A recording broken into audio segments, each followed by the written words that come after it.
أنا هذا مركز سعيد لا ما نعرف مدحونا الصومالي سانته مقدش إنه هي ما نصاري باهينا كان ومجري هل شيء لكن عن قعد سنة هذا الله يفوق كان أنو شيء كذي أي جرته وحمد حوينا كوجدنا قراءة الصومالي قرش وكتقانا حدي سنة سكت فيه وهذا الوحي وقبلي الحين أستقول سمحة كلفية مخروشة قرشوا إن سوحوا بيرد الجلة تجناد وهذا الكي ودن بيو وشيدي قدومية حلك لها قاعدية قبل كيران علي جيتي عثمان كدي مركي ودب يقول لابتي مقالة بلدوينية حرونتها قبل كيران حوس هذا الكاكول ليلي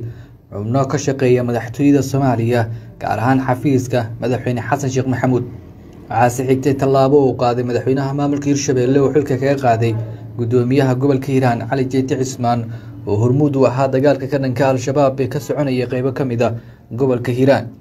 wareegtada xilka laga qaaday Cali Jeyti ayuu madaxweyne Goodlaw waxa uu sidoo kale xilkaas ugu magacaabay Cabdullaahi Axmed Maalin oo loo garan og yahay Surufow madaxweynaha Hirshabelle ayaa sheegay in tallaabadan uu qaaday kadib tala soo jeedin ka timid madaxweyne ku-xigeenka maamulka Hirshabelle iyo markii uu garaawsaday inay laga maarmaan tahay dardargelinta hawlaha kala duwan ee horyaala maamulka gobolka Hiiraan talaabada xilka loo qaaday Cali Jeyti ayaa ah mid lama filaan ah maadaama uu kaalin xooggan ku lahaa dagaalka ka dhanka al-shabaab ee ka soconaya qaybo kamid ah gobolka Hiiraan Cali Jeyti ayaa markii hore sheegay in qorshaha cusub ee wajiga labaad ee dagaalka ka dhanka al-shabaab uu ka gedisan yahay midkii wajiga koowaad ee la tijaabiyay kacdoonka shacabka kaas oo al-shabaab looga saaray deegaano iyo tuulooyin dhaca gobolka Hiiraan dhanka kale madaxweynihii hore ee maamulka Hirshabelle Maxamed Cabdi Waare oo haatana ergey gaarka ah ee madaxweynaha Soomaaliya u qaabilsan xasilinta iyo arrimaha rayidka deegaanada lagu xiriyay al-shabaab ayaa markii hore sheegay in al-shabaab ay malaayiin dollar ku bixinayso sidii meesha looga saari lahaa gudoomiye Cali Jeyti isla markaana xilka looga qaadi lahaa si loo hakiyo dagaalka ka soconaya gobolka Hiiraan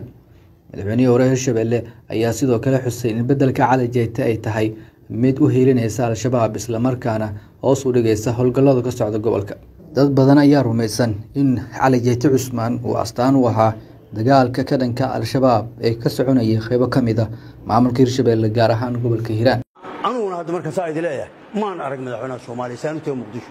إنه هي ما نصاري باهينا كان ومجري هل شيء لكن عن قعد سنة هذا الله يفوق كان أنو شيء كذي أي جرته بري بسوماليا مركي فروش كجوي سوفيت كسوماليا مركي كجوي بانين راشيانا أي ضد سوماليا ذو حيو بعضين إني لكل مان ويعرف ما كله هالله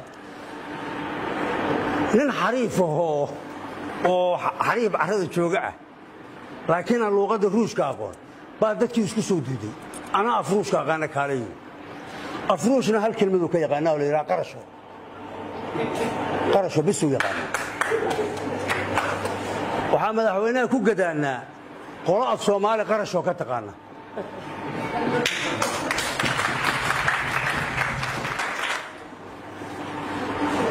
ويفهم إنساني إلى تاه ضابع أنت هاتي كي يقانا السكتيف نماها منعها السكتيف حدي سنة السكتيف هاي وهذا الوحي وقبلي الحين أستقول سمحة كلفية مخروشة قرشوا إن سوحوا بيرد الجلة تجناد والمدحوين وخروش ماهي صومالي باتاي هجاميه لدورتات هاي واحد ودنا يسدا هذا صومالي وهجامين سنة قفكي وحجرنا يا وكفر حسية ولما هذا كفته كسيدرو ديجان كان هذا نشوفه وديجان كان كسر جدو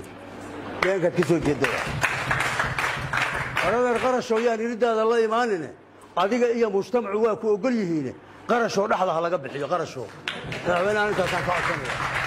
isbitaalka Samadeeq u doono adeeg hufan iyo dhaqaatiir takhasus daweynta xanuunkaaga waana isbitaalkii ugu horeeyay ee laga hirgeliyay deegaanka Gubadle badqabka bulshadeena waa astaanta Samadeeq Specialist Hospital